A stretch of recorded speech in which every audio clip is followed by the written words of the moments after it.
हरिः ॐ श्री गुरुभ्यो नमः हरिः ॐ शन्नो मित्र शं वरुणः शन्नो भवत्वर्यमा शन्न इन्द्रो बृहस्पतिः शन्नो विष्णुरुक्रमः नमो ब्रह्मणे नमस्ते वायो त्वमेव प्रत्यक्षं ब्रह्मासि त्वमेव प्रत्यक्षं ब्रह्म वदिष्यामि ऋतं वदिष्यामि सत्यं वदिष्यामि तन्मामवतु तद्वक्तारमवतु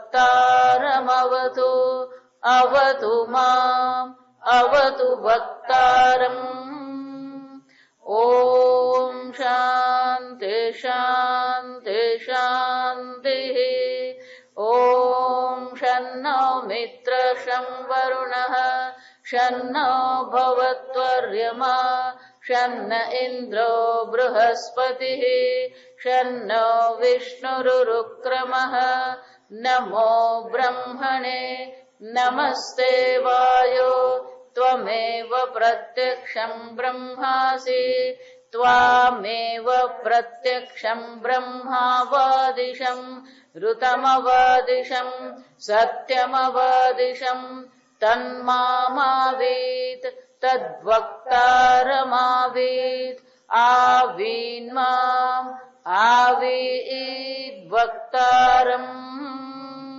ॐ शान्ति शान्ति शान्तिः ॐ सहनाववतु सहनौ भुनक्तु सह वीर्यं करवावहै तेजस्विनावधीतमस्तु मा विद्विषावहै ॐ शान्ति शान्ति शान्तिः सदाशिवसमारम्भाम्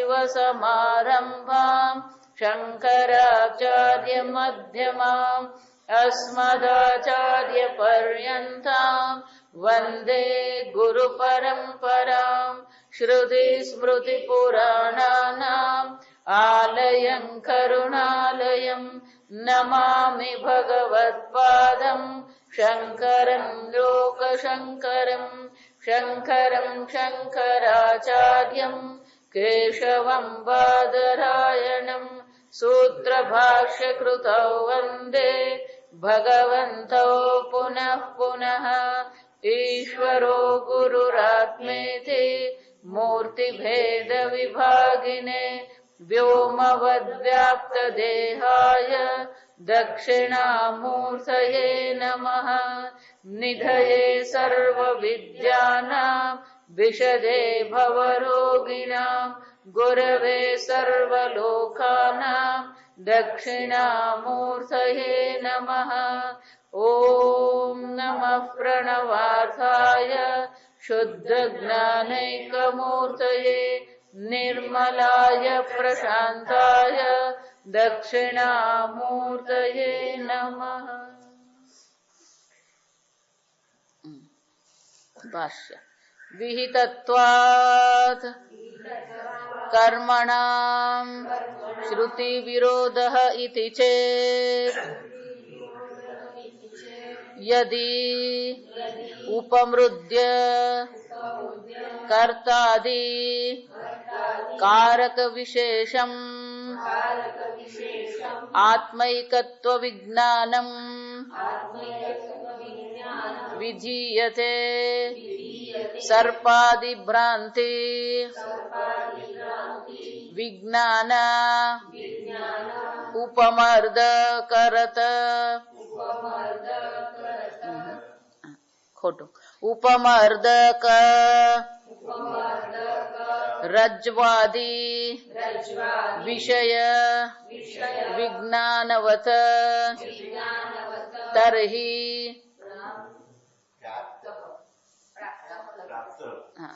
प्राप्तः बीजो शब्द तर्हि प्राप्तः कर्म विधि श्रुतीनां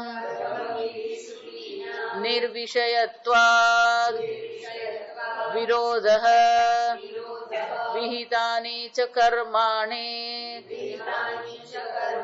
સ ચ વિરોધઃ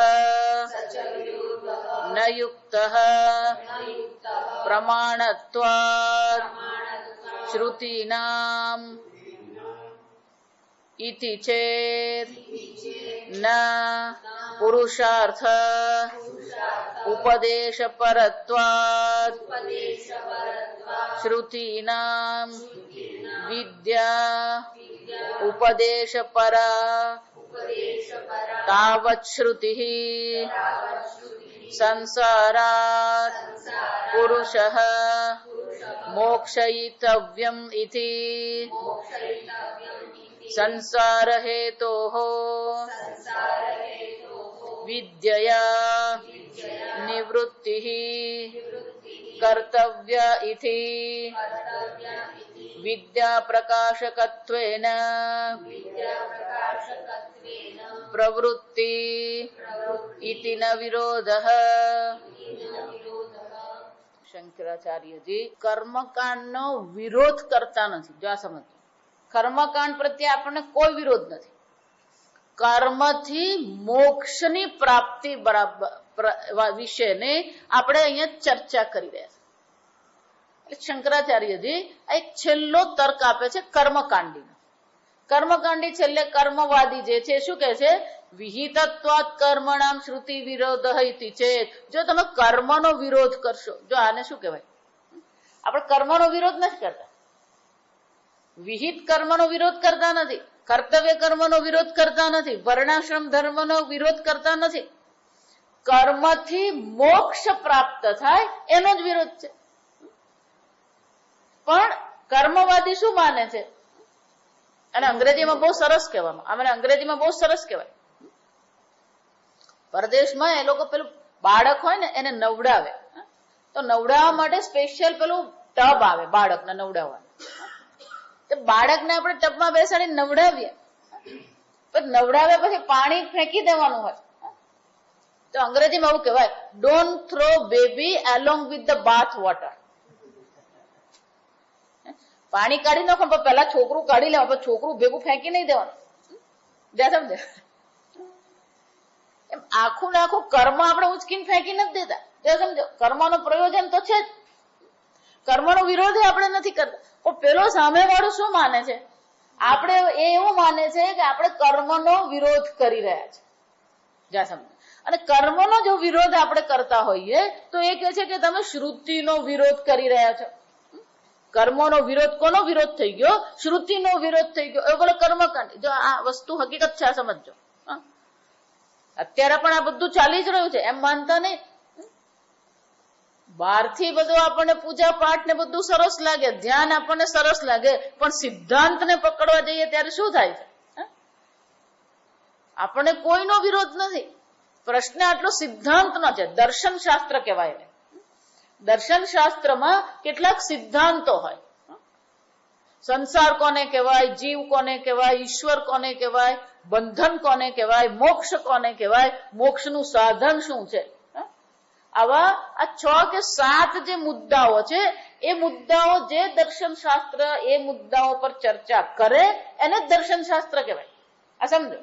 પુરાણ કોને કહેવાય? તો કે સર્ગ વિસર્ગ અનેક પ્રકારના મુદ્દાઓની ચર્ચા કરે તો એને શું કહેવામાં આવે? એ પુરાણ કહેવાય. દરેક વસ્તુનું યોગ્ય પ્રકારે વ્યાખ્યાન કરવામાં જ આવ્યું છે. તો કે દરેક દર્શન શાસ્ત્રએ આ કેટલાક મુદ્દાઓ પર વિચાર કરવો પડે. તો કર્મકાંડ પણ એક શાસ્ત્ર બની ગયું. સમજો, એક દર્શન શાસ્ત્ર થઈ ગયું. એને પૂર્વ મીમાંસા કહેવામાં આવે. આપણા શાસ્ત્રમાં એને શું કહેવામાં આવે? પૂર્વ મીમાંસા. આ પૂર્વ મીમાંસાનો મતલબ એટલો જ થાય કે એ લોકો એમ માને છે કે કર્મથી જ બધું સિદ્ધ છે. સંપૂર્ણ આર્ય સમાજ પણ આના પર આધારિત છે. આ સમજો, એ લોકોને કોઈ પણ પ્રકારે વેદાંત કે ઉપનિષદમાં રુચિ છે જ નહીં. સંપૂર્ણ આર્ય સમાજનો સિદ્ધાંત એ છે કે કર્મ માત્ર શ્રુતિનો આદેશ છે. બ્રહ્મ જ્ઞાન બ્રહ્મ વિદ્યા એ શ્રુતિનો આદેશ છે જ નહીં. એટલું જ નહીં, મૂર્તિ પૂજાનો પણ વિરોધ છે ત્યાં. આર્ય સમાજમાં 2 વસ્તુ છે. વેદાંત એટલે કે બ્રહ્મ વિદ્યા પણ એ લોકો માનતા નથી, અને એ લોકો મૂર્તિ પૂજાનો વિરોધ. વિચારી જુઓ જરા, ફક્ત 2 શબ્દ તમારી ભાષામાંથી નીકળી જાય તો તમારી સંસ્કૃતિ ટકે કે નહીં ટકે આજે જરાક વિચારજો. આજે વિજયાદશમી છે જ. રામ અને કૃષ્ણ બે શબ્દ જ કાઢી નાખો, ભાષા રહેશે તમારી? સંસ્કૃતિ રહેશે તમારી? આ નવરાત્રીની પૂજા શું છે? વિચારીજો. તમે જો મૂર્તિ પૂજાને ઉચકીને ફેંકી દેશો તો મંદિરો બધા તમારે શું કરવા પડે? જાત્રા બધી બંધ થઈ જાય. માં ગંગામાં સ્નાન કરવું એ દરેક હિન્દુઓનું શું છે? જીવનમાં એક વાર તો ગંગા સ્નાન કરવું જ છે. એક વાર તો દર્શન રામેશ્વરના કરવા જ છે. આ બધી વસ્તુ શું થઈ જાય? જો સમજી લો, તમારે હિન્દુ સંસ્કૃતિમાંથી આ બધી વસ્તુ જો આપણે કાઢી નાખીએ, ચાલશે? જો સમજો, આર્ય સમાજમાં એ લોકોએ સ્કૂલ ઉભી કરી, ગુરુકુળ ઉભા કર્યા, બહુ સારી વસ્તુ કરી છે. ગૌશાળાઓ ઉભી કરી. એટલું જ નહીં, કેરાલામાં તમે જાઓ તો વ્યાકરણના પણ અનેક ગ્રંથો એ લોકોએ, પાણીની વ્યાકરણના અનેક ગ્રંથો એ લોકોએ બહાર પાડે.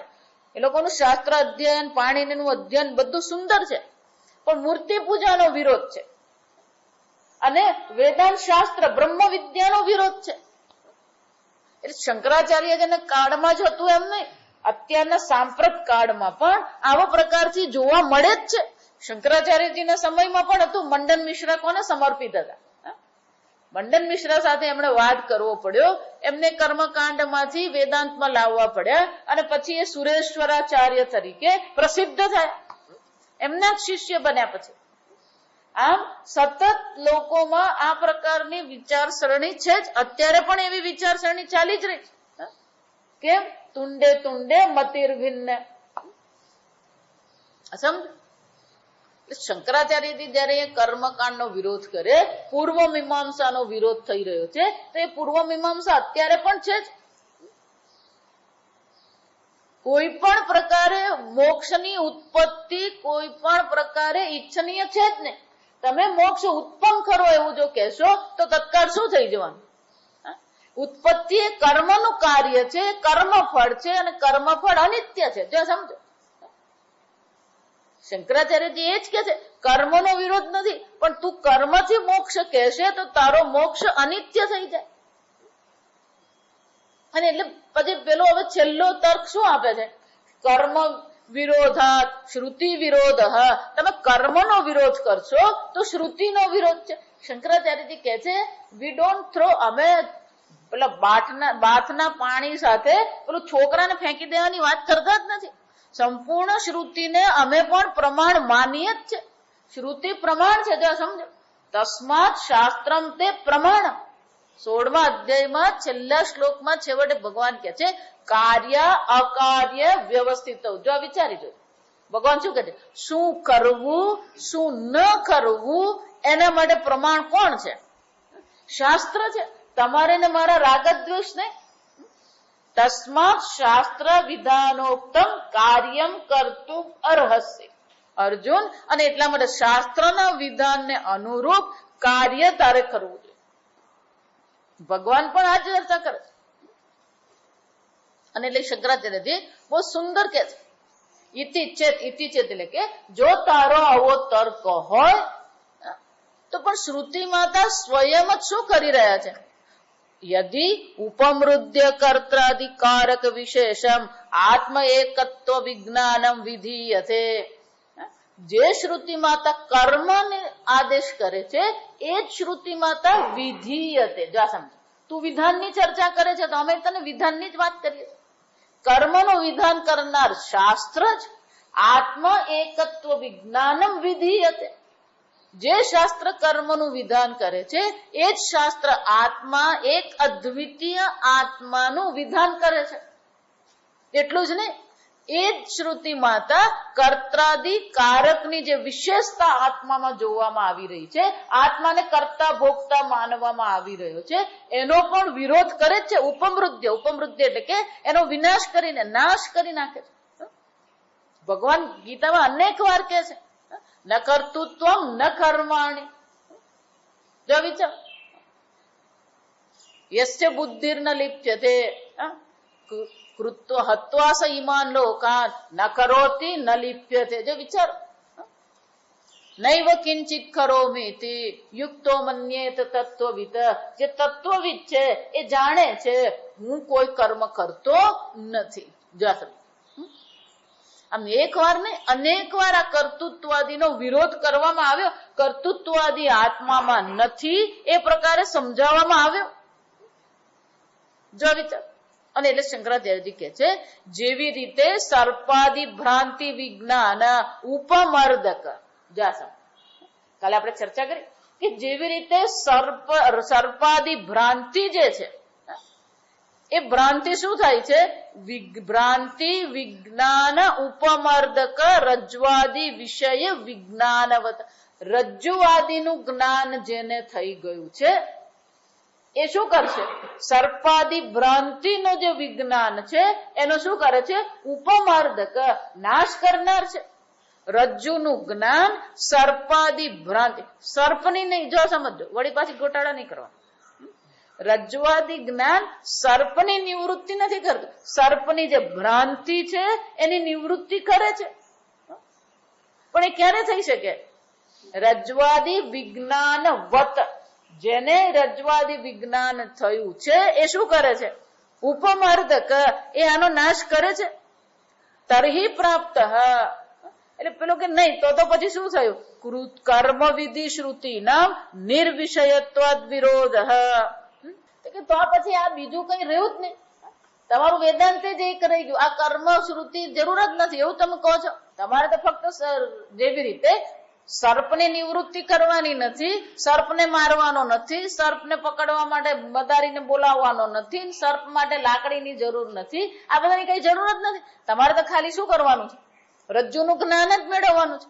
અને રજ્જુનું જ જો જ્ઞાન મેળવવાનું હોય તો કર્મ વિધિ શ્રુતિ ના નિર્વિષયત્વાદ, તો પછી આ કર્મનું વિધાન કરનારી શ્રુતિઓ જે છે એ બધી કેવી બની જશે? એનો કોઈ વિષય રહેશે જ નહીં, કર્મની જરૂર જ નહીં પડે, તમારે જ્ઞાન જ મેળવી લેવાનું છે. વિરોધ વિહિતાની ચ કર્માણી સચ વિરોધ ન યુક્ત. તો કે તમે જો ફક્ત જ્ઞાનની ચર્ચા કરશો તો કર્મનું વિધાન નકામું થઈ જશે. પણ કર્મનું વિધાન કરી રહી છે શ્રુતિ માતા, વિહિતાની ચ કર્માણી, પણ કર્મનું વિધાન શ્રુતિ માતા કરે જ છે. સચ વિરોધ ન યુક્ત, આવો પ્રકારનો વિરોધ યોગ્ય નથી. પ્રમાણત્વ શ્રુતિ નામ ઇતિ છે, કારણ કે છેવટે પ્રમાણ તો કોણ છે? શ્રુતિ છે, તમે પ્રમાણ નથી. શંકરાચાર્યજી કહે છે અમે સ્વીકાર્ય જ છે શ્રુતિ પ્રમાણ છે. જો સમજો, પ્રમાણ તો શ્રુતિ જ છે, પ્રમાણ શ્રુતિ છે, એ બાબતે કોઈ વિરોધ નથી. અને કર્મ પણ કોઈ વિરોધનું કારણ નથી, આ સમજો. પણ કર્મથી મોક્ષ મળશે એને માટે આપણે વિરોધ કરી રહ્યા છીએ. તો કે તો પછી વિહિતાની છે કર્મ, તો પછી આ બધા કર્મનો વિહિને વિધાન કરવામાં આવ્યું છે એ શાના માટે કરવામાં આવ્યું? એટલે શંકરાચાર્ય બહુ સુંદર ઉત્તર આપે. જો વિચાર, જેની ચર્ચા આપણે આગળ કરી ગયા. પુરુષાર્થ ઉપદેશ પરત્વ. શ્રુતિ વિધાન જ્યારે પણ કરે છે તો વિધાનનો અર્થ આટલો જ છે કે તારો મનુષ્ય જીવનમાં આ તારો પુરુષાર્થ છે. જો આ સમજ, ધર્મ કાર્ય એ તારા જીવનનો પુરુષાર્થ છે. પુરુષાર્થ કોને કહેવાય? પુરુષેણ અર્થ્યતે પ્રાર્થ્યતે ઇતિ પુરુષાર્થ. પુરુષ જેની ઈચ્છા કરે એનો અર્થ શું થયો? તારા દ્વારા આ ઈચ્છનીય છે. જો આ સમજો, શ્રુતિ માતા જયારે વિધાન કરે છે ત્યારે શ્રુતિ માતા વિધાન શાના માટે કરે છે?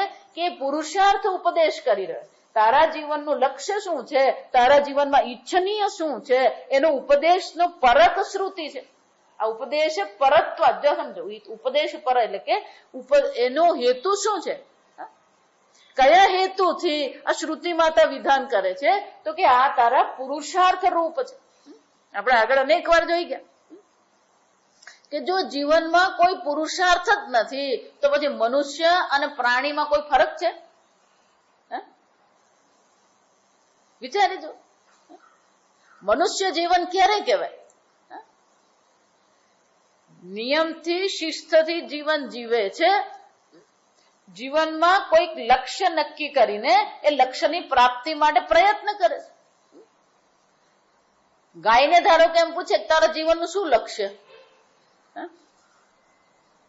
પેલું વાછરડું હોય, ધારો કે વાછરડાને આપણે પૂછીએ, તું શું બનવા માંગે છે?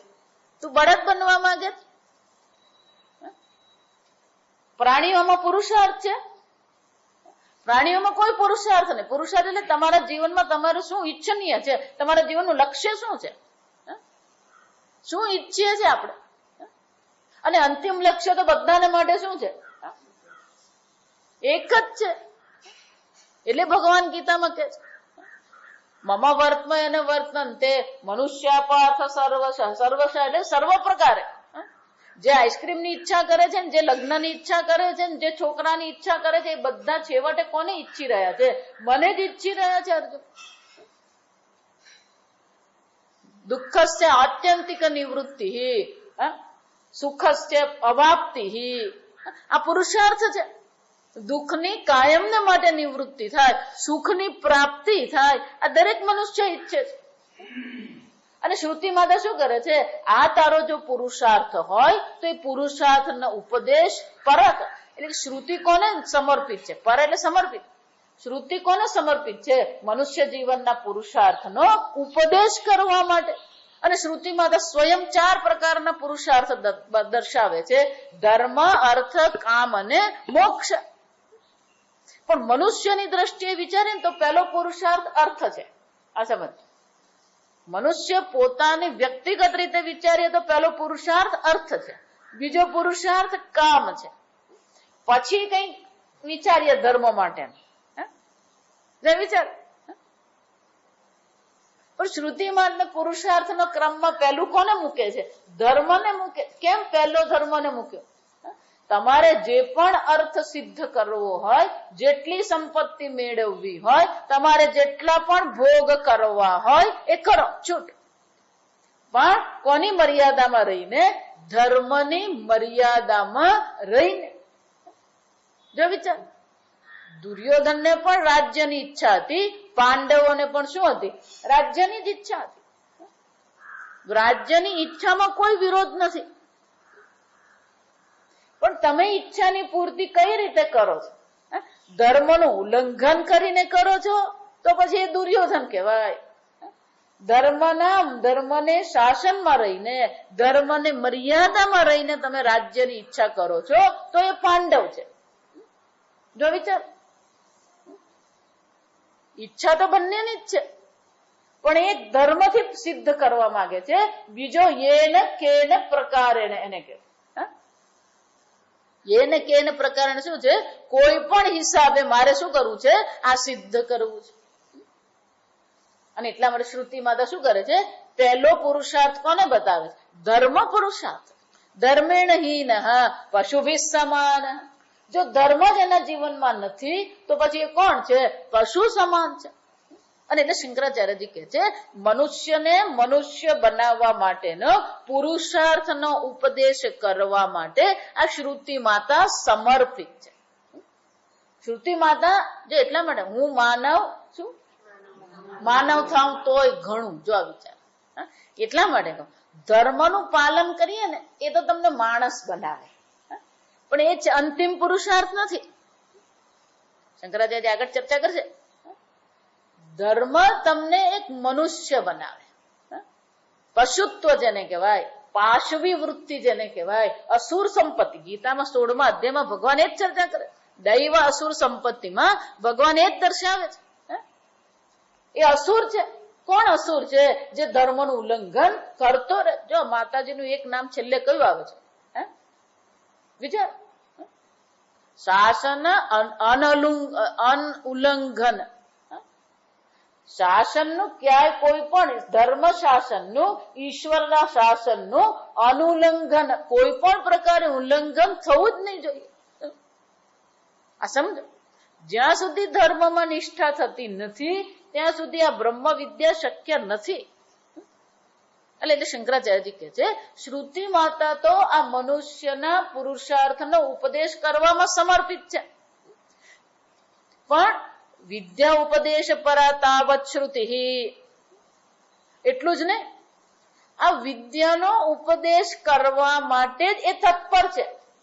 શ્રુતિ માતાને તો છેવટે આ બ્રહ્મ વિદ્યાનો ઉપદેશ જ કરવો છે, એ જ એની તત્પરતા છે. કેમ? તાવત શ્રુતિ સંસારાત પુરુષ મોક્ષયિતવ્ય ઇતિ. કે શ્રુતિ શું ઈચ્છે છે? આ સંસારમાંથી આ મનુષ્યનું હું શું કરું? મોક્ષ કરાવું. જો વિચાર, મનુષ્યને આ ભવસાગર માંથી ઉપર ઉઠવા માટે ભવનાશિન્યય નમઃ. જો માતાજીનું એક નામ ભવનાશિન્યય નમઃ. આ ભવનો નાશ. જો ગમે ત્યાં તમે જુઓ ને, ભલે પછી એ કર્મકાંડ હોય ને, ભલે એ શ્રુતિ હોય ને, ભલે એ પાઠ હોય, આ માતાજીનો રોજ બધા પાઠ કરતા હોય, વિશ્વંભરી અખિલ વિશ્વજની, એમાં છેલ્લું વાક્ય શું છે? મામ પાહી ભગવતી ભવ દુઃખ. જો ત્યાં પણ કોની વાત કરી? ધન ધાન્યની વાત કરી. હે માતાજી, મને શામાંથી પાર કરો? આ ભવ દુઃખ. ભવ એટલે જન્મ. આ જન્મ મરણનું જે દુઃખ છે, આ જન્મ મરણનું જે ચક્કર છે, એમાંથી તમે શું કરો? મારી રક્ષા કરો. પાહી એટલે મારી રક્ષા કરો. તમે કોઈ પણ શ્રુતિના તમે સ્તોત્ર જુઓ, છેવટે તમને એ શું કરે છે? મોક્ષયિતવ્ય. શ્રુતિ માતા શું વિચારે છે? આ મનુષ્યને આ ભવસાગર માંથી હું પાર ઉતારું. અને એટલે શંકરાચાર્યજી કે છે આ રીતે મનુષ્યને પુરુષ મોક્ષયિતવ્ય ઇતિ શ્રુતિ વિદ્યા ઉપદેશ પરા. શ્રુતિ માતાનું તો તત્પરતા શામાં છે? સમર્પણ શામાં છે? મોક્ષ કરાવવામાં જ છે. મોક્ષયિત્વ એટલે કે મોક્ષ કરાવવા માટે જ છે. પણ કે તો પછી મોક્ષ કરાવવું હોય તો સીધી બ્રહ્મ વિદ્યાની ચર્ચા કરવી. તો જે સ્વામી એટલે અમને બહુ સરસ કે કર્મકાંડ જો ને તો બહુ લાંબુ છે. લાંબા લાંબા કર્મકાંડ ના અનેક મંત્રો, 1000, 2000, 5000 મંત્રો હોય, અને પછી છેલ્લે પેલા 12 મંત્ર, પેલા 16 મંત્ર ઈશાવાસ્ય ઉપનિષદના. એટલે આપણને શું લાગે? કર્મ જ મહત્વનું ને. કેમ આટલા બધા મંત્ર કરે? આટલા તો 16 જ મંત્ર. બ્રહ્મ વિદ્યામાં 16 જ મંત્ર જોઈએ. આ સમજ. કર્મકાંડમાં શું જોઈએ? મારે તમને એમ શીખવવું હોય કે આ ફૂલ છે, એમાં મારે કેટલા વાક્યોની જરૂર પડે? જા સમજ. જ્ઞાન આપવું હોય તો મને કેટલા વાક્યોની જરૂર પડે? પણ આ ફૂલ કેમ ઉગાડવું તો પછી શું થાય? પાના ને પાના ભરવા પડે. સમજો. એને કયા પ્રકારની માટી જોઈએ, ને કયા પ્રકારનું ખાતર જોઈએ, ને કયા પ્રકારનું વાતાવરણ જોઈએ ને. જો વિચાર, કર્મ આવે ને એટલે વિસ્તાર જ હોય. જ્ઞાન તો ફક્ત 16 જ મંત્ર ને એક જ મંત્ર પૂર્ણમદ પૂર્ણમિદમ જ પૂરતું છે. એક જ મંત્રમાં જ્ઞાન છે. જ્ઞાનમાં વિસ્તાર કરવો નહીં પડે. કર્મમાં વિસ્તારની જરૂર છે. કોઈ પણ પ્રકારનું કર્મ કરવું હોય તો પછી શું થાય? જો એટલા મળે. જો મજાની વાત, ભોજન કરવું એ જ્ઞાન છે, સ્વાદ છે. ભોજન કરતા કેટલી વાર લાગે? 2 મિનિટ, 5 મિનિટ, 10 મિનિટ. પણ પેલીને રસોઈ કરતા શું થાય? રસોઈ કરતા એને 3 કલાક થાય. પેલો આવે, આવીને જમીન 5 મિનિટમાં જમીન ઉઠીને જતો રહે. કર્મ હંમેશા શું હોય? વિસ્તાર પૂર્વક જ હોય. પણ જ્ઞાન, સ્વાદ લેવો, જ્ઞાન શું છે? એક જ વાક્યની જરૂર છે. જો આ સમજ. કર્મમાં વિસ્તાર હોય, પણ કર્મમાં વિસ્તાર છે એનો અર્થ એવો નથી કે શ્રુતિ માતાનો મુખ્ય ઉપદેશ કર્મ જ છે. એટલે શંકરાચાર્ય શું કે છે? વિદ્યા ઉપદેશ પર તાવત શ્રુતિ. તાવત એટલે કે ખરેખર તો આ શ્રુતિ તત્પરતા શામાં છે? સમર્પણ શામાં છે? વિદ્યાનો ઉપદેશ કરવામાં જ છે. કેમ? કારણ કે એની તત્પરતા ક્યાં છે? એ શ્રુતિ માતા છે. એ ઈચ્છે છે આ મનુષ્યને હવે આ જીવને હું શું કરું? આ સંસાર સાગરમાંથી કાયમને માટે મુક્ત કરી દઉં. મોક્ષયિતવ્ય ઇતિ સંસાર હેતો હો અવિદ્યાયા વિદ્યા નિવૃત્તિ. પણ આ સંસારનું કારણ શું છે? તમારા દુઃખનું કારણ શું છે? આ જન્મ મરણનું કારણ શું છે? એટલે નરસિંહ મહેતા શું કહી ગયા? જો આ સમજો, કોઈ પણ ભજન પકડો ને આ જ ચર્ચા. સદગુરુ શરણ વિના અજ્ઞાન તિમિર ટળશે નહીં, જન્મ મરણ દેનારું બીજ બળશે નહીં. આ સંસારનું બીજ છે વડે શું છે? અજ્ઞાન છે, અવિદ્યા છે. એટલે શંકરાચાર્યજી કહે છે સંસારનું મૂળભૂત કારણ તો અવિદ્યા છે, અને અવિદ્યાની નિવૃત્તિ તો શાનાથી થશે? વિદ્યા નિવૃત્તિ. ના પણ અવિદ્યાની નિવૃત્તિ આમ ધ્યાન કરું ને અવિદ્યા નિવૃત્ત થઈ જાય એવું શક્ય બને કે નહીં? વિચાર. વિદ્યા અવિદ્યામ નિહંત્યેવ. આત્મબોધમાં શંકરાચાર્યજી કહે છે આ વિદ્યા જ અવિદ્યાની નિવૃત્તિ કરે. કેમ? અવિરોધી તયા કર્મ ન અવિદ્યામ નિહંત્યેવ. આ કર્મ અવિદ્યાનો નાશ કરી શકે નહીં. કેમ નહીં નાશ કરે? અવિરોધી થયા. કર્મ કોઈ પણ પ્રકારે અવિદ્યાનો વિરોધી નથી. હંમેશા નિવૃત્તિ ક્યારે થાય? એનું વિરોધી હોવું જોઈએ.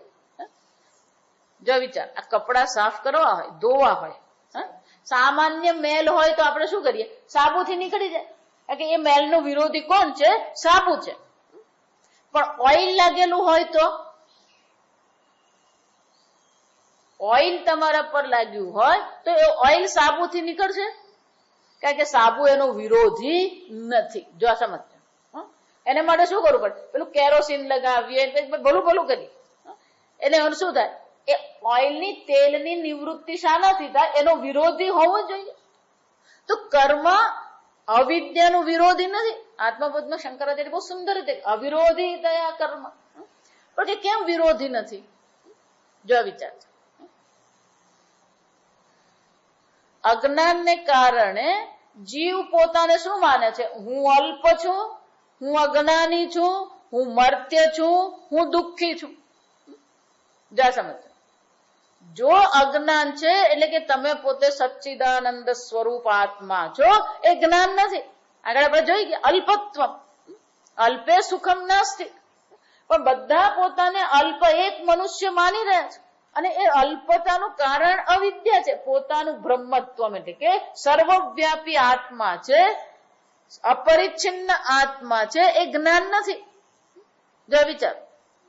તો પોતાના બ્રહ્મત્વનું સર્વવ્યાપકત્વનું જ્ઞાન નથી તો શું થશે? શાંતિથી બેસી રહેશે. મનુષ્ય સભાન વ્યક્તિ છે. એને સ્વસભાનતા, સેલ્ફ અવેરનેસ. આ પ્રાણીઓમાં સેલ્ફ અવેરનેસ નહીં મળે. ગાય પોતાને ગાય તરીકે ઓળખે છે.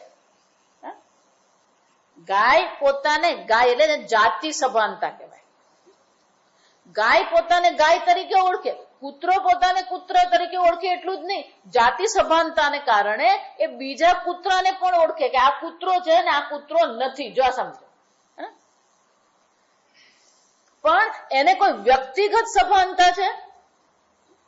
હંમેશા એટલે દાખલો આપો ને કે ધારો કે બે ગાય હોય, એક ગાયના શિંગડા સરસ છે અને બીજી ગાયમાં એક શિંગડું આવું છે, બીજું શિંગડું આવું રીતે વાંકું છે. એ બે ગાયને જયારે પેલો ગાય વાળો ભરવાડ વેચવા જાય, ગયા ગાયના પૈસા વધારે આવવાના?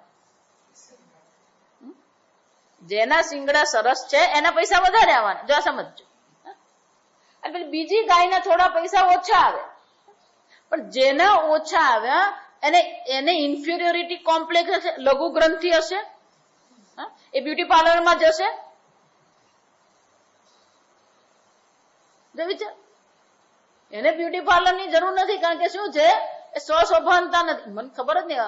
હવે આ ભાઈઓ નહીં બ્યુટી પાર્લર નીકળે. વિચાર. આખો બ્યુટી પાર્લર નો ધંધો કોને કારણે ચાલે છે? આ સ્વસભાનતાને કારણે. સ્વસભાનતા જ નહીં. સમજો. પોતાના સ્વરૂપનું અજ્ઞાન છે, સ્વસભાનતા છે. અજ્ઞાન તો ગાયમાં પણ છે. જો સમજો. ગાય પણ અજ્ઞાની જીવ જ છે, પણ ગાયમાં કોઈ પણ પ્રકારની સ્વસભાનતા નથી.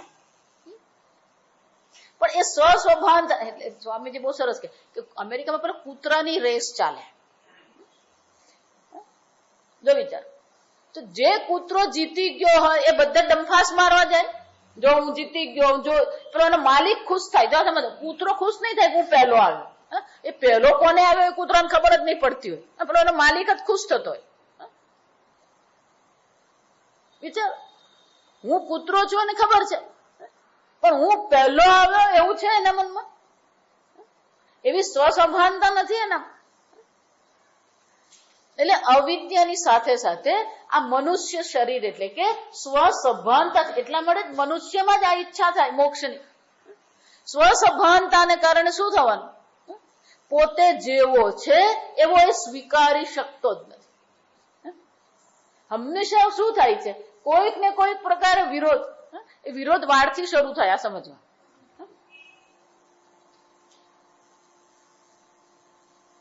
જો વિચાર, પછી આ નખ જાત જાત કોઈ આવીને કહી જાય ને ત્યારે બધું ખબર પડે. પેડિક્યોર, મને તો ખબર જ નહીં, આ બધા શબ્દો નવા નવા શબ્દ. શું કે પેડિક્યોર? મેનિક્યોર. હા, પગનું પેડી. હા, પેડી એટલે પગ. હા, પેડિક્યોર. અને હાથનું શું કહેવાય? મેન. હવે તારા નખ ભગવાન આપ્યા હારા જ છે, નખને કઈક કરાવે, જાત જાતનું ચાલતું. કેમ? જેવા છે એવા આપણે સ્વીકારી શકતા નથી. આ ભાઈઓ બધા મન ખબર, આ બધા પેલા ખિસ્સામાં પેલી કાંસકી રાખે, થોડી વાર થાય ને એટલે આમ વાર ઓળી લે. જેવા છે એવા તને હું લડ્યા. સતત આપણે શું કરીએ? પોતાનામાં કોઈ પ્રકારનું પરિવર્તન લાવીને સ્વીકાર્ય બનવાનો પ્રયત્ન કરીએ છીએ. આમ અવિદ્યા છે, સ્વસભાનતા છે, અને એને કારણે સ્વસ્વીકારને બદલે શું થઈ ગયું? અસ્વીકાર છે. સતત આપણે અસ્વીકારમાં જીવીએ. જો સમજો, પોતાને આપણે છે એવા સ્વીકારી શકતા જ નથી. અને જ્યાં પોતાનો અસ્વીકાર હશે એટલે અસ્વીકારને કારણે શું થવાનું? સ્વીકાર્ય બનવાની ઈચ્છા થશે. જ્યાં સમજો, સ્વીકાર્ય બનવાની ઈચ્છા થશે એટલે ઈચ્છાને કારણે શું થવાનું? કર્મ કરશે. ઈચ્છાની પૂર્તિ માટે શું કરવાનું? કર્મ કરવાનું.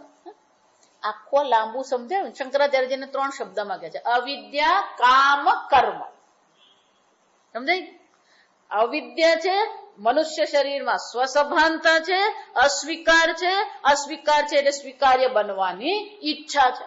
અને જ્યાં ઈચ્છા થઈ એટલે શું કરવાનું? કર્મ કરોતિ. ઈચ્છતી કર્મ કરોતિ. તો કર્મ કેવી રીતે જન્મ્યો? કર્મનો પ્રારંભ કોને કારણે થયો? અવિદ્યા. સમજો, અવિદ્યાને કારણે ઈચ્છા, અને ઈચ્છાને કારણે કર્મ. તો અવિદ્યાનો પૌત્ર થયો કર્મ. અવિદ્યાનો પૌત્ર થયો. તો કર્મ અવિદ્યાનો વિરોધી કહી શકીએ? સમજાય? કર્મ અવિદ્યાનું વિરોધી નથી, એટલે કે અવિદ્યામાંથી જ જન્મેલું છે. ઘડો માટીનો વિરોધ નહીં કરી શકે. એટલે શંકરાચાર્ય શું કે છે? અવિરોધી તયા કર્મ ન અવિદ્યામ નિહંતે. આ કર્મ અવિદ્યાનું વિરોધી ન હોવાથી એ અવિદ્યાનો નાશ કરી શકે એમ છે જ નહીં. વિદ્યામ અવિદ્યામ નિહંતેવ તેજસ્તિમિર સંગવત. વિરોધી જ વિરોધીનો નાશ કરી શકે. અને અવિદ્યાનું વિરોધી કોણ છે? વિદ્યા છે. જેવી રીતે અંધકાર હોય તો એનું વિરોધી કોણ છે? પ્રકાશ છે. અંધકારની નિવૃત્તિ કરવી હોય તો પ્રકાશ સિવાય બીજો કોઈ વિકલ્પ નથી. એ જ રીતે શંકરાચાર્ય શું કે છે? સંસાર હેતો અવિદ્યા. આ તમારા સંસારનું, આ તમારા જન્મ મરણના ચક્કરનું, તમારા સુખ દુઃખનું કારણ અવિદ્યા છે. અને અવિદ્યા, આ અવિદ્યાની વિદ્યા નિવૃત્તિ, વિદ્યાથી જ નિવૃત્તિ શક્ય છે. અને તો પછી શું થાય? વિદ્યા એવ કર્તવ્ય ઇતિ.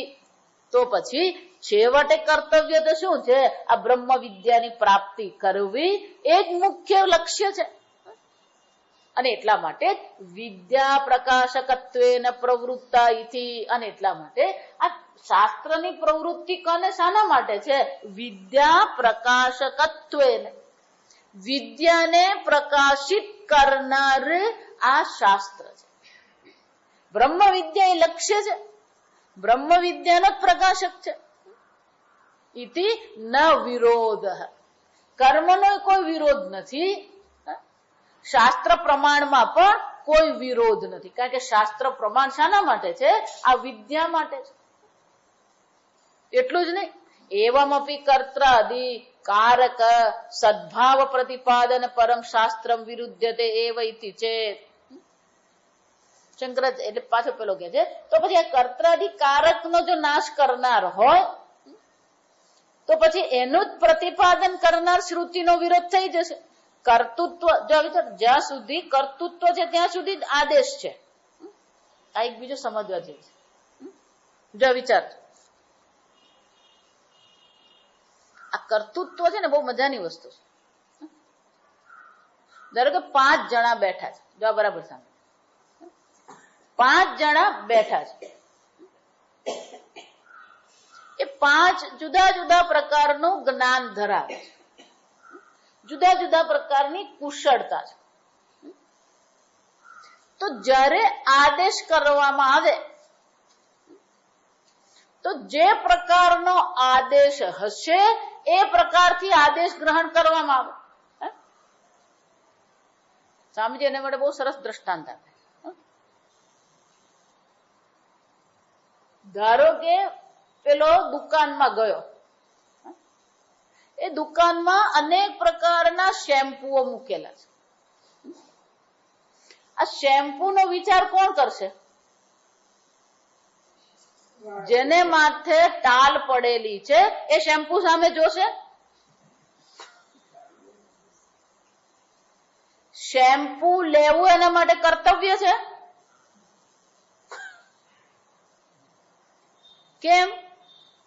વાત છે એ કાસ્કી કેવી લેવી વિચારશે, તેલ કદાચ વિચારે, સમજો મસાજ કરવા, પણ કાસ્કી અને શેમ્પુ નો એ વિચાર કરશે? શેમ્પુ લેવાનું કર્તૃત્વ એનામાં હશે? એટલે 5 બેઠા હોય અને એકને ટાલ હોય અને એવું કહેવામાં આવે આ પ્રકારનો શેમ્પુ તમારો ઉપયોગ કરવાનો છે, તો આ આદેશ કોને લાગશે?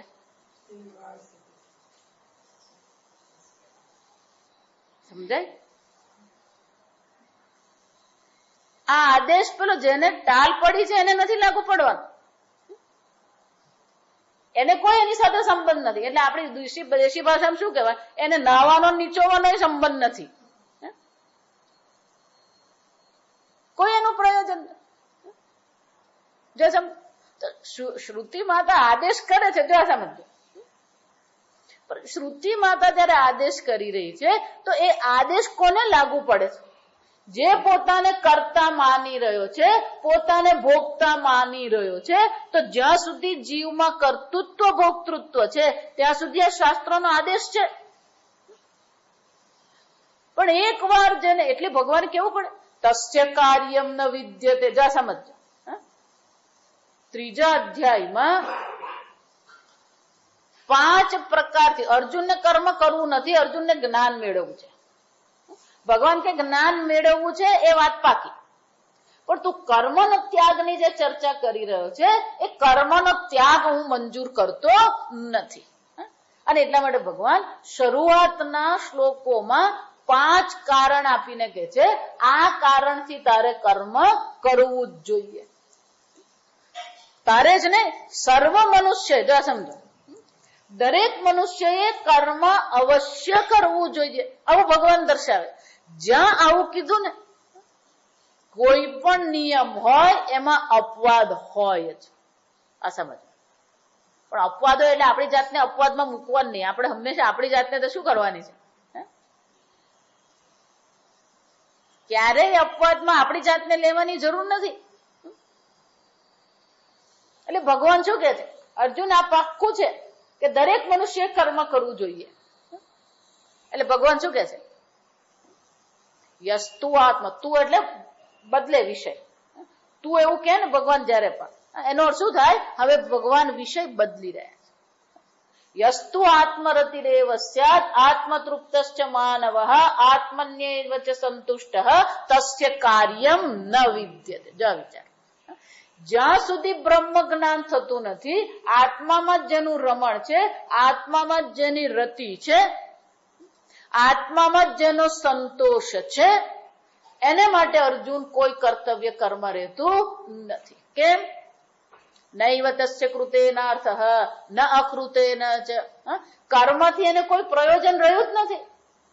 એક વાર પોતાને બ્રહ્મ સ્વરૂપ જાણી લીધે પછી કર્મથી એને કોઈ અર્થ નથી. એટલું જ નહીં, ન અકૃતેન ચ, અકર્મથી પણ એને કોઈ અર્થ નથી. કેમ?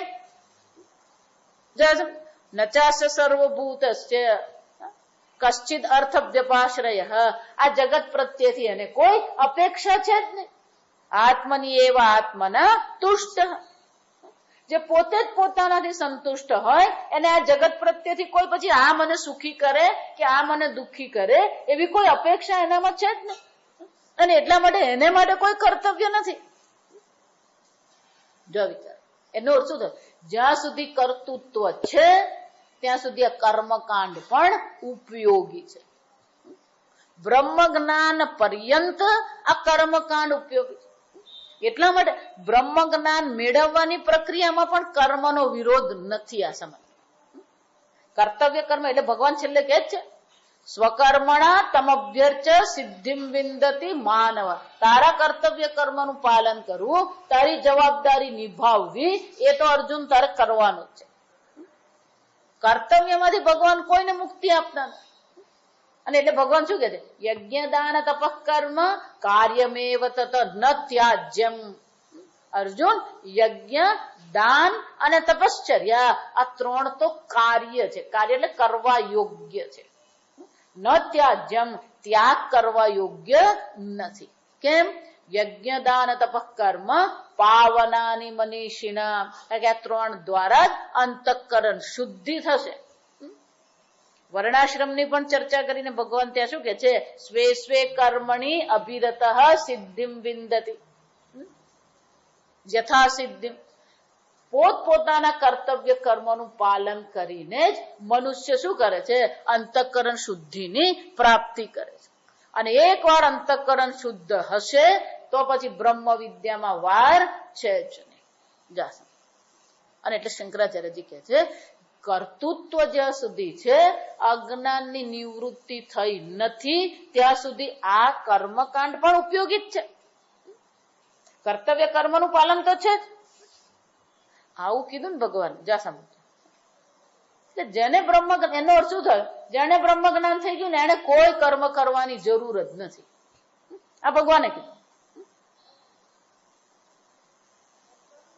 ત્યાં ભગવાન પોતાનું દ્રષ્ટાંત આપતા શું કે છે? નમે પાર્થાસ્તિ કર્તવ્યમ ત્રિષુ લોકેષુ કિંચન. અર્જુન, આ ત્રણેય લોકમાં મારે તો કોઈ કર્તવ્ય છે જ નહીં.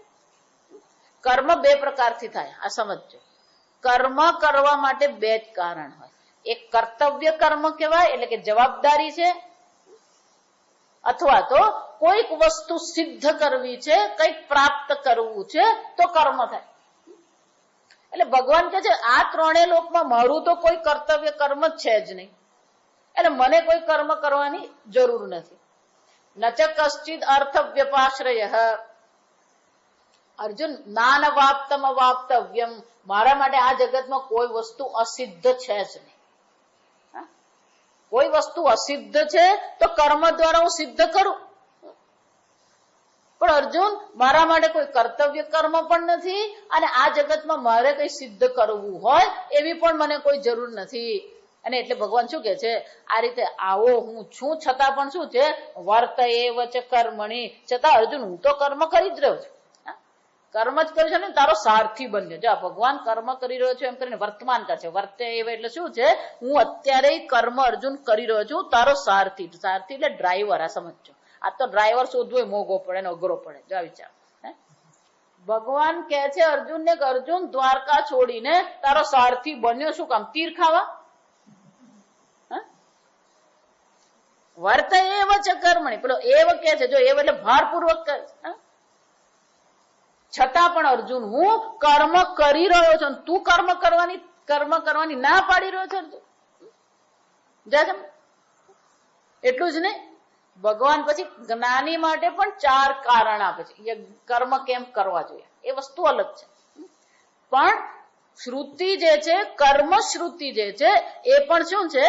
વ્યર્થ નથી. જો આ સમજો, બ્રહ્મ વિદ્યા પરક શ્રુતિ છે, અને બ્રહ્મ વિદ્યા પરક શ્રુતિ હોવા છતાં પણ કર્મમાં કોઈ વિરોધ નથી. આ સમજો, જ્યાં સુધી કર્તૃત્વ છે, જ્યાં સુધી અંતઃકરણ શાંત નથી, જ્યાં સુધી અંતઃકરણમાં પ્રસન્નતા નથી, જ્યાં સુધી અંતઃકરણમાં અશુદ્ધિ છે, ત્યાં સુધી કર્મ પણ આવશ્યક છે. અને એટલે શંકરાચાર્ય એટલે પેલો છેલ્લે કે છે નહીં પણ આ શ્રુતિ પ્રતિપાદન, કર્મ પ્રતિપાદન કરનારી જે શ્રુતિ છે એ કેવી છે? કર્તાધિકારક સદભાવ એટલે કે જ્યાં સુધી સદભાવ એટલે અસ્તિત્વ, જ્યાં સુધી કર્તૃત્વ આદિનો અસ્તિત્વ છે ત્યાં સુધી આ શ્રુતિ તો આદેશ કરતી જ રહેવાની. જો કર્તૃત્વ છે ત્યાં સુધી આ કર્મ શ્રુતિ તો કામ આપણને લાગવાની જ છે. એકવાર કર્તૃત્વની નિવૃત્તિ થઈ ગઈ, નૈવ કિંચિત કરોમિ, પછી એની કોઈ જરૂર નથી. અને એટલે શંકરાચાર્યજી આગળ કે છે કે તારી વાત સાચી છે કે કર્તૃત્વાદી છે ત્યાં સુધી આ શ્રુતિ માતા છે. ઇતિ ચેત ન, શંકરાચાર્યજી કે છે એ વાત તારી બિલકુલ સાચી, છતાં પણ જો સમજો, યથા પ્રાપ્તમેવ કારક અસ્તિત્વ ઉપાદાય ઉપાત દુરિત ક્ષયાર્થમ કર્માણી વિદધત શાસ્ત્રમ. આમ શંકરાચાર્યજી કહે છે તારી વાત એકદમ સાચી છે કે જ્યાં સુધી કર્તૃત્વ છે ત્યાં સુધી આ કર્મનો આદેશ છે, પણ એ કર્મના આદેશ પાછળનું પ્રયોજન શું છે? સ્વર્ગ પ્રાપ્તિ છે, કર્મફળની પ્રાપ્તિ છે. એટલે શંકરાચાર્યજી કહે છે યથાપ્રાપ્તમ એટલે કે કર્તૃત્વ બધાને જ છે. યથાપ્રાપ્તમ એનું શું અર્થ થાય? યથાપ્રાપ્ત એટલે જેવું પ્રાપ્ત હોય તેવું, તો બધાને જ કર્તૃત્વ તો છે. કર્તૃત્વ જ્યાં સુધી યથાપ્રાપ્ત છે ત્યાં સુધી કારક અસ્તિત્વ ઉપાદાય, આ કારકાદિના અસ્તિત્વ, કર્તૃત્વાદિનો અસ્તિત્વને સ્વીકારીને, ઉપાદાય એટલે કે સ્વીકારીને, ઉપાત દુરિત ક્ષયાર્થમ કર્માણી વિદધત શાસ્ત્રમ મુમુક્ષુણામ. આ શાસ્ત્ર કર્મનો આદેશ કરે છે. શાના માટે? પહેલું પ્રયોજન કયું છે? ઉપાત દુરિત ક્ષયાર્થમ. જો આ રોજ આપણે પૂજા કરતા હતા લલિતા સહસ્ત્રના, પહેલું શું બોલતા? મમોપાત દુરિત ક્ષય દ્વારા. મોક્ષની પ્રાપ્તિ કરવી હોય, બ્રહ્મ વિદ્યાની પ્રાપ્તિ કરવી હોય, તો આ જન્મના કર્મ પણ આપણા માટે શું કરે છે? વિઘ્ન ઉભા કરી શકે. પૂર્વ જન્મમાં ઉપાત્ત એટલે કે પ્રાપ્ત કરેલા, દુરિત એટલે પાપ કર્મ. આપણા જીવનમાં જે દુઃખ છે કે વિઘ્નો જે છે એ કોને કારણે છે? પૂર્વ જન્મમાં આપણે જ કરેલા જે દુરિત પાપ કર્મ છે એ જ આ જન્મમાં આપણને શું કરે છે? વિઘ્ન રૂપે નડી રહ્યા છે. એટલે ભગવાનને પણ આપણે પૂજા કરીએ ત્યારે શું કેવું? ભગવાન આ હું શાના માટે કરું છું? ઉપાત દુરિત ક્ષયાર્થમ કર્માણી વિદધત શાસ્ત્રમ. કર્મનું વિધાન શાસ્ત્ર શાના માટે કરે છે? કે આ બધા પાપ કર્મ જે છે, આપણા જ્ઞાનમાં જે વિઘ્ન કરનાર છે એની નિવૃત્તિ માટે વિદધત શાસ્ત્રમ, શાસ્ત્ર વિધાન કરી રહ્યું છે. મુમુક્ષુ નામ ફલાર્થી નામ ચ, મુમુક્ષુ માટે પોતાના અંતઃકરણની અશુદ્ધિની નિવૃત્તિ માટે આદેશ કરે છે. અને ફલાર્થી એટલે કે જેને આ સંસારમાં જ કોઈ ફળની ઈચ્છા છે, ફલ સાધનમ ન કારક અસ્તિત્વ વ્યાપ્રિય છે. જો વિચાર, આ બધાનો વ્યાપ્રિય એટલે કે પ્રવૃત્તિ કરવી. કારક અસ્તિત્વ વ્યાપ્રિય છે, કારક આદિનું અસ્તિત્વ હશે તો જ આ વ્યાપાર થવાનો છે. મુમુક્ષુ માટે અંતઃકરણ શુદ્ધિનું પ્રયોજન છે. અને જે ફલાર્થી છે, જેને આ સંસારમાં જ હજી રહેવું છે, આ સંસારમાં જ સુખી થવું છે, એને માટે ફળના સાધન રૂપે કર્મનો વ્યાપાર દર્શાવવામાં આવ્યો. અને જે મુમુક્ષુ છે એને માટે અંતઃકરણ શુદ્ધિ માટે પણ આ કર્મનો આદેશ શ્રુતિ માતા કરે છે. એટલું જ નહીં, ઉપચિત દુરિત પ્રતિબંધસ્ય હિ વિદ્યા ઉત્પત્તિ હિ.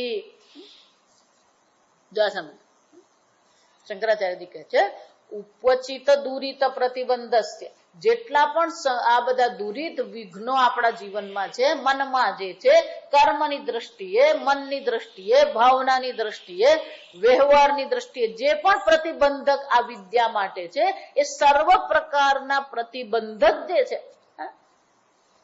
એ બધા પ્રતિબંધસ્ય હિ વિદ્યા ઉત્પત્તિ હિ ન અવકલ્પ્યતે. જ્યાં સુધી આ બધા પ્રતિબંધકો છે ત્યાં સુધી વિદ્યા ઉત્પત્તિની કલ્પના પણ કરી શકીએ એમ છે જ નહીં. જો એટલે જ ભગવાન ગીતામાં કહે છે, ધારો કે આ બધા પાપ કર્મ જે બુદ્ધિમાં છે, આ બુદ્ધિમાં જે અનેક પ્રકારની ઈચ્છાઓ છે, આ બધી ઈચ્છાઓ પાપ કર્મની જો નિવૃત્તિ કરી ન હોય અને પછી પેલો સાધુ બની ગયો, ભગવાન શું કહે છે, સંન્યાસસ્તુ મહાબાહો દુઃખમાપ્તુમ અયોગત. કર્મયોગ, આ બધી ચર્ચા કોની છે? કર્મયોગની. યોગ બુદ્ધિથી જેને કર્મ કર્યા નથી, કર્મમાં ઈશ્વરાર્પણ બુદ્ધિ, કર્મ ફળમાં પ્રસાદ બુદ્ધિથી જેને કર્મ કર્યા નથી, જેના અંતઃકરણની શુદ્ધિ થઈ નથી, ભગવાન કે છે એને માટે તો સંન્યાસ પણ દુઃખ આપનાર જ બને. પણ જેણે કર્મયોગનું અનુષ્ઠાન કરીને અંતઃકરણ શુદ્ધિ કરી છે, યોગયુક્ત મુનિર બ્રહ્મ અચિરેણાધિગચ્છતિ, જે યોગયુક્ત છે, જેના અંતઃકરણના સર્વ પ્રતિબંધકોની નિવૃત્તિ થઈ ગઈ છે, અચિરેણ તત્કાળ એને બ્રહ્મની પ્રાપ્તિ એટલે કે બ્રહ્મ વિદ્યા એને પ્રાપ્ત અવશ્ય થાય છે. એટલે શંકરાચાર્યજી કહે છે કે જ્યાં સુધી આ પ્રતિબંધક છે ત્યાં સુધી વિદ્યાની ઉત્પત્તિની કોઈ કલ્પના પણ કરી શકે એમ છે જ નહીં. તત્ક્ષયે ચ વિદ્યા ઉત્પત્તિ સ્યાત, આ અંતઃકરણની અશુદ્ધિની નિવૃત્તિ થશે, ચંચળતાની નિવૃત્તિ થશે. આ બધાને આજે ચર્ચા અને એક જ શબ્દમાં કહેવાય વૈરાગ્ય. વિરક્તસ્ય એવ અધિક, જ્યાં તમારી બુદ્ધિ ક્યાંક ફસાઈ ગઈ, વાત પૂરી. તત્ક્ષયે, આ સંપૂર્ણ જગત પ્રત્યેથી આપણા મનમાં વૈરાગ્ય કેળવાશે તો શું થશે? વિદ્યા ઉત્પત્તિ સ્યાત તતશ્ચ અવિદ્યા નિવૃત્તિ. જો સમજો, શંકરાચાર્યજી સરસ રીતે ક્રમ બતાવે છે. કર્મ નિષ્કામ ભાવથી કર્મ કરીને અંતઃકરણ શુદ્ધિ થશે, સર્વ પ્રકારના પ્રતિબંધકોની નિવૃત્તિ થશે, તો પછી વિદ્યાની ઉત્પત્તિ થશે. તતશ્ચ ત્યાર પછી અવિદ્યા નિવૃત્તિ, વિદ્યા ઉત્પન્ન થશે તો અવિદ્યાની નિવૃત્તિ થશે, અને અવિદ્યાની નિવૃત્તિ થશે તતઃ આત્યાંતિક સંસાર ઉપરમ. અને એકવાર અવિદ્યાની નિવૃત્તિ થઈ ગઈ તો આ સંસાર પણ શું થશે? આત્યંતિક નિવૃત્તિ સંસારની થઈ જશે. જો વિચાર, મીરાબાઈએ શું ગાઈ ગઈ? મોહે લાગી લગન ગુરુ ચરણ કી. અને ગુરુ પાસે ગઈ, ગુરુએ શું કર્યું? પાર ઉતારી. ભવસાગર સબ સુખ ગયા. શબ્દો અલગ છે, જો સમજો. સંસારની આત્યંતિક નિવૃત્તિને ત્યાં શું કીધું? ભવસાગર સબ સુખ ગયા હૈ, ફિકર નહીં મોહે તરન કી. પહેલા હું એને સત્ય માનીને ચાલતી હતી, એટલે પાર કરવાનો વિચાર કરતી હતી. આ બ્રહ્મ જ્ઞાન પ્રાપ્ત થતાની સાથે જ મને ખબર પડી કે આ સંસાર નામની વસ્તુ છે જ નહીં. અને જો છે જ નહીં તો પછી કોને પાર ઉતરવું? ફિકર નહીં મોહે તરન નહીં. જા સમજો, શબ્દો અલગ છે, આ સમજો. ઉપદેશ તો એક જ છે. આપણે વિભાગ કરીએ છીએ કે આ ભક્તિ છે ને આ જ્ઞાન છે. ઘૂંઘટ કા પટ ખોલતો હે પિયા. ઘૂંઘટ એટલે અવિદ્યાનું આવરણ. આ સમજો. ભગવાને પૂતનાને મારી. અસુરની નિવૃત્તિમાં પહેલો વધ કોનો કર્યો? પૂતના, પૂતના એટલે અવિદ્યા. જો આ સમજો, પૂતના એટલે અવિદ્યા, આવરણ છે. અવિદ્યાની નિવૃત્તિ. એટલે મને કોઈ પણ શાસ્ત્ર ખોલો ને, આ જ ચર્ચા, બીજી કોઈ ચર્ચા નથી. ભાગવતમાં પણ પરીક્ષિતને મોક્ષ મળ્યો કઈ રીતે? એને પણ આ બ્રહ્મ જ્ઞાન થઈ ગયું. એ બ્રહ્મ જ્ઞાન થયા પછી એ બોલે છે, ભલે તક્ષક નાગ મારા શરીરને આવીને ડંખ મારે, પણ મારો આત્મા ને તક્ષક નાગનો આત્મા બે છે જ નહીં.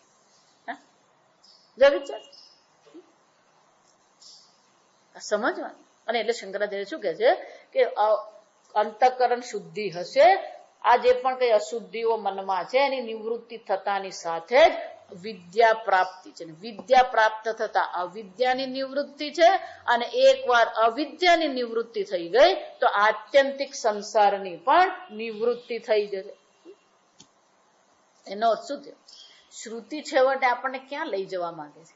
બ્રહ્મ વિદ્યા. ગીતામાં પણ શું કહીએ? ઇતિ શ્રીમદ ભગવદ ગીતાસુ ઉપનિષત્સુ બ્રહ્મ વિદ્યાય. જો સમજ, યોગ શાસ્ત્ર. યોગ શાસ્ત્ર એટલે કે આપણા અંતઃકરણનું નિર્માણ આપણે કરવાનું છે. એકવાર અંતઃકરણ નિર્માણ થઈ ગયું પછી બ્રહ્મ જ્ઞાનમાં વાર લાગતી નથી. અને એટલે શંકરાચાર્યજી કહે છે, કર્મ શ્રુતિનો અમને વિરોધ નથી, કર્મ મોક્ષનું સાધન છે એવું તમે કહો છો, એમાં અમે વિરોધ કરીએ છીએ. બાકી અંતઃકરણ શુદ્ધિ માટે કર્મ પણ ઉપયોગી છે. અને એટલા માટે પણ તો પછી આ આટલા બધા કર્મ કહેવાની શું જરૂર? અંતઃકરણ શુદ્ધિ માટે જ છે. 10 કમાન્ડમેન્ટ્સ એને શું કહેવાય? 10 કમાન્ડમેન્ટ્સ એટલે શું છે? એક જ લાકડીએ બધાને હાંકવા. આગળ કીધું ને, તુંડે તુંડે મથી. અનેક લોકો છે અને અનેક પ્રકારની અંતઃકરણ અશુદ્ધિ છે, અનેક પ્રકારના પ્રતિબંધકો છે, અનેક પ્રકારના સ્વભાવ છે.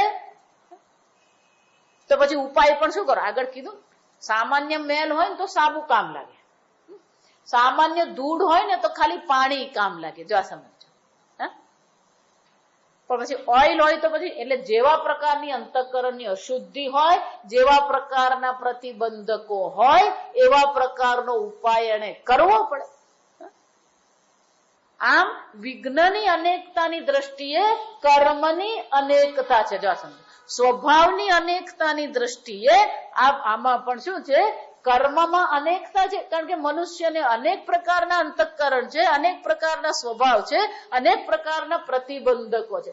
જેને જેવા પ્રકારનું પ્રતિબંધકો હોય એવા પ્રકારથી એને શું કરવું પડે? કર્મ કરીને આ અંતઃકરણની શુદ્ધિ કરવી પડે. એટલે હું હંમેશા કહું કે જે પેલો એકદમ ચંચળ હોય, તોફાની હોય, મસ્તીખોર હોય, પછી એને એમ કહીએ તું શંકર ભગવાન સમાધિમાં બેઠેલા શંકર ભગવાનની પૂજા કર, એનું મગજ નહીં માને. પણ એને કૃષ્ણ ભગવાનની પૂજા કરાવે શું થાય? અને જે શાંત સ્વભાવનો હોય પછી એને આ કૃષ્ણની લીલાની વાત કરે ને તેને શું લાગે? હવે આ બધું શું તમે લાંબુ કરો? જે પ્રકારનો સ્વભાવ હોય એ પ્રકારે પછી ઉપાય લેવો પડે. અને એટલા માટે કર્મકાંડ તો લાંબુ જ રહેવાનું, કારણ કે અંતઃકરણ શુદ્ધિના અનેક ઉપાયો છે. પછી આપણને કયું લાગુ પડે ને એ આપણે શોધવું પડે, અને એ પ્રકારનો ઉપાય આપણે કરો. પછી આપણે બધે જ ફાફા મારવા જઈએ. જો સમજો, આપણી તકલીફ પાછી બધે ફાફા નથી મારવા. આપણને જે ઉપયોગી હોય ને એક પકડવાનું, જેમ ચાલતા રહેવાનું. સમજ? અને એટલે શંકરાચાર્યજી કહે છે કર્મશ્રુતિ પણ ઉપયોગી છે અને વિદ્યાપરક શ્રુતિ પણ ઉપયોગી છે. આમ શ્રુતિના ઉપદેશમાં ક્યાંય વિરોધ છે. આગળ આપણે નવેમ્બરમાં મળીશું, નવેમ્બરનું છેલ્લું સપ્તાહ. બરાબર? આ તો નવરાત્રી હતી એટલે આપણે ક્યાં, બાકી આપણો નિયમ નવેમ્બરની 21મી રવિવાર, આપણે રવિવારથી રવિવાર કરીએ છીએ એટલે 21મી રવિવાર છે, એટલે 21મી થી 28મી રવિવારથી રવિવાર. બરાબર? અને ડિસેમ્બરમાં તો પાછું 23 કે 24 જ પડે છે, એટલે છેલ્લું અઠવાડિયું જ આવશે. નવેમ્બર આપણે આ છેલ્લું અઠવાડિયું આપણું પાછું હવે ચાલશે. બરાબર? નવેમ્બર, ડિસેમ્બર, જાન્યુઆરી, ફેબ્રુઆરીમાં ભાવનગર છું, એટલે પછી પાછું માર્ચ, એપ્રિલ, મે, જૂન. એટલે અત્યારે પછી હવે નવેમ્બર, ડિસેમ્બર, જાન્યુઆરી, માર્ચ, એપ્રિલ, મે, જૂન.